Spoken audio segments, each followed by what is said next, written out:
Round of applause, round of applause. That's over a decade of service.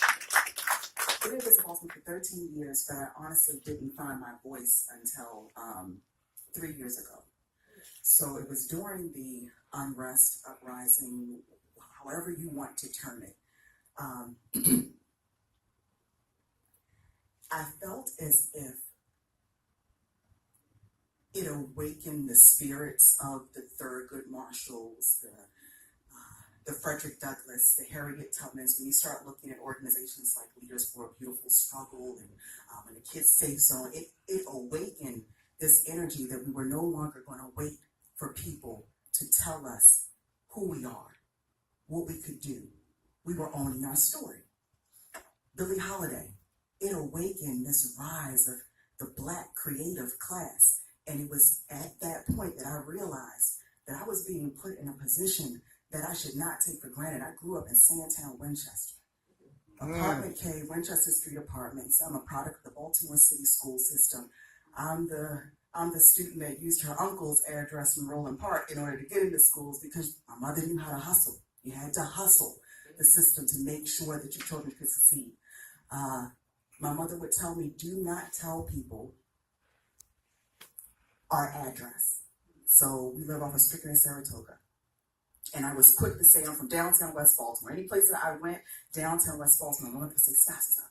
And it wasn't because she was ashamed of where we were from. She understood that her daughter and her son were going to walk into rooms and be prejudged. So why create barriers for yourself? But despite her teachings, and with great love and respect for where she was coming from, I owned it.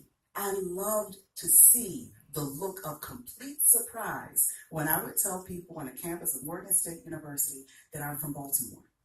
And the reason was because it knocked the stereotype that they had of Black women from Baltimore. So I took that as a charge that I have a responsibility to show where I'm from because people don't know who I am and who I represent.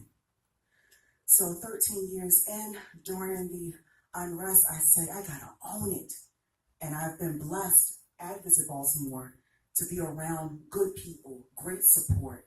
I was talking to Shalonda Stokes, who I'm so happy she got her honor last year, so it proves that we are not the same person. So this is Dionne. But in speaking with her, I'm trying to figure out, and Vaughn was texting like, you gotta, get in here, what's going on? And Letitia sent me a message that they're starting now, and I don't know what to say, right? And once again, Lou gives you the words. A rising tide lifts all boats, right? When I'm talking to different members and I'm trying to get them on board with a crazy idea, I've always done that, all ships rise with the tides, all ships rise with the tides. It's something that we're used to. And it literally has been in the last year where I was, and I'm a curse, but I'm not going to curse. Charles is looking at me like, Dionne, reel it in. I was like, F that. The whole all ships rise with the tide. I understand it. But as Black people, I think I started to acknowledge where the true force of the sea comes from, that wind, right? All ships rise with the tide. So when we think about that, we're saying that any good that comes, it makes an impact in the water, and all the ships rise. That makes sense. My thing is, I want to talk to the source, because if you blow hard enough, you could literally part the sea and walk the ocean floor. That's what I see for Baltimore.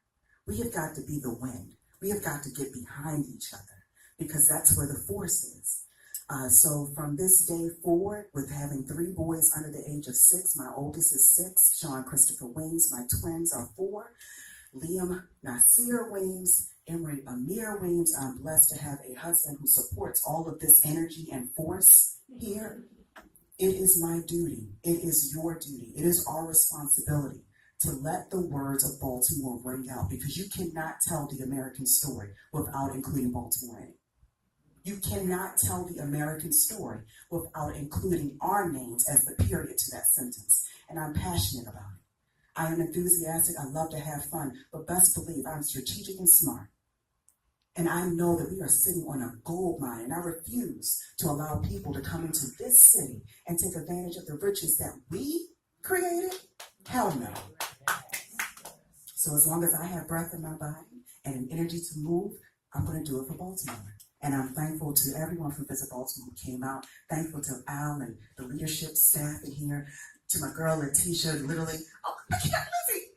These two literally have just started at Visit Baltimore not too long ago. And God bless you because they're still here and dealing with me.